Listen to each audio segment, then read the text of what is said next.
तो थोड़े टाइम पहले आई सीरीज मिर्ज़ापुर सीज़न 3 हम फैंस को इतना ज़्यादा पसंद नहीं आई क्योंकि बहुत सारी चीज़ें जो हम एक्सपेक्ट कर रहे थे उसके अंदर वो मिसिंग थी। और सबसे बड़ी चीज़ मुन्ना भैया मिसिंग थे यार। तो मुन्ना भैया भौकाल के साथ वापस आ चुके हैं सीज़न 3 का बोनस एपिसोड लेके। तो चलिए बात करते हैं इस पूरे एपिसोड के अंदर दिखाए हुए हर एक चीज़ के बारे में। तो पहले सीन के अंदर ये दिखाया जाता है कि किस तरीके से गुड्डू भैया जो है वो अपनी फैमिली को संभाल रहे हैं अपने पापा के एब्सेंस में, और किस तरीके से फैमिली जो है वो उनके अगेंस्ट है। किस तरीके से जो राधेश्याम का जो कैरेक्टर है वो उनकी फैमिली के अंदर एक अपना बनता जा रहा है। ये सब चीज़ें दिखाई गई हैं। अब जब राधेश्याम को गुड्डू भैया ने मार दिया है तो डिम्पी का जो कैरेक्टर है वो सीजन 4 के अंदर बहुत ज़्यादा इंपॉर्टेंट रोल प्ले कर सकता है और एक बहुत बड़ा खतरा बन सकता है गुड्डू भैया के अगेंस्ट। इट मीन्स की फैमिली वर्सेस फैमिली। अगले डिलीटेड सीन के अंदर ये दिखाया जाता है कि किस तरीके से गोलू जो है वो अपने जो बिजनेस है उसको एक्सपेंड कर रही है, जिससे कि फर्स्ट सीजन के अंदर बबलू पंडित करने की कोशिश कर रहा था, गोलू उस चीज को अंजाम दे चुकी होती है। मतलब कि वो जो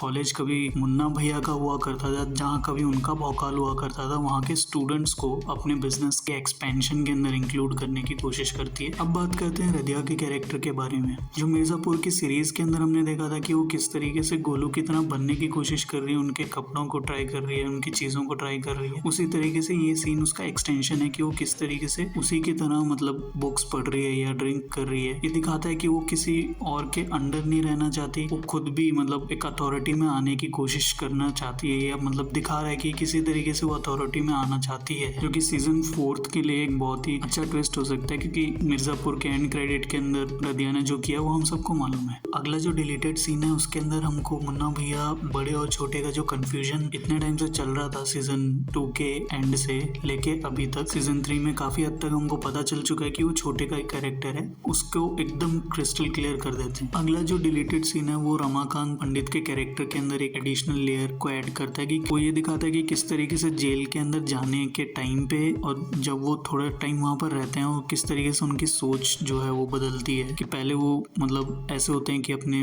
आदर्शों को नहीं छोड़ते, बाद में वो उन सब चीजों को चेंज करने के लिए तैयार हो जाते हैं फॉर द सर्वाइवल। तो अगला जो रिलेटेड सीन है उसके अंदर हमको जरीना के कैरेक्टर के बारे में दिखाया जाता है कि किस तरीके से वो जेपी यादव से मिलके आई हैं और अब माधुरी के पास मतलब उनके पीए के साथ बैठी हुई हैं, उनसे मिलने आई हैं। और वो बहुत ही स्मार्टली ये चीज टेस्ट कर लेती हैं कि जो जेपी यादव ने उनको ऑफर दिया है क्या माधुरी उससे बेटर ऑफर दे सकती है कि नहीं। इस सीन के अंदर सिर्फ यही दिखाया गया है, बट जो माधुरी है वो उनको उससे बेटर ऑफर नहीं देती, बट उनको वो चीज देती है जो वो बहुत टाइम से चेज कर रही है, रेस्पेक्ट जो उनको चाहिए थी काफी लंबे टाइम से। तो अभी करंट के टाइम के हिसाब से वो उनके साथ स्टिक करने का सोचती हैं, but she can be a game changer in season 4। तो इस पूरे बोनस एपिसोड के अंदर मुन्ना भैया हमको एज ए नरेटर ही दिखाई देते हैं, कहीं पर भी मतलब उनके डिलीटेड सीन्स नहीं है एक्चुअल में। तो ये एक सिग्निफाई कर देता है कि जो मेकर्स हैं वो किसी ना किसी तरीके से शायद से ऐसा हो सकता है कि सीजन 4 के अंदर वो मुन्ना भैया को किसी ना किसी वे में वापस से